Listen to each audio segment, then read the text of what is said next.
How to change the water in the balloon.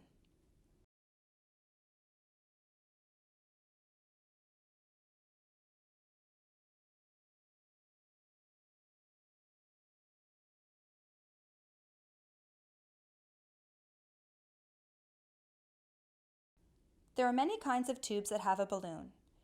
You deflate and inflate the balloon with sterile or distilled water into the port that is hard plastic or that is marked BAL.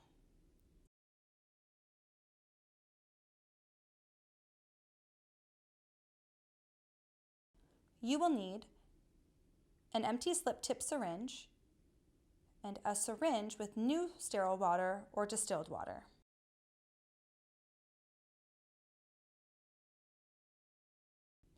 Step 1. Holding onto the tube, insert an empty syringe into the balloon port. Step 2. Remove all water from the balloon and throw it away. Step 3.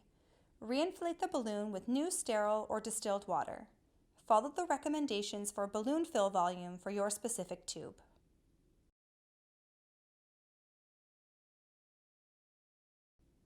When to change the water. In most cases, this happens at least once per week. You need to change the water to check if the balloon is broken. If the tube is too tight or too loose and you want to adjust the fit of the tube. If the balloon is broken, you can tape the tube in place and continue to use it until you can change your tube at a later date.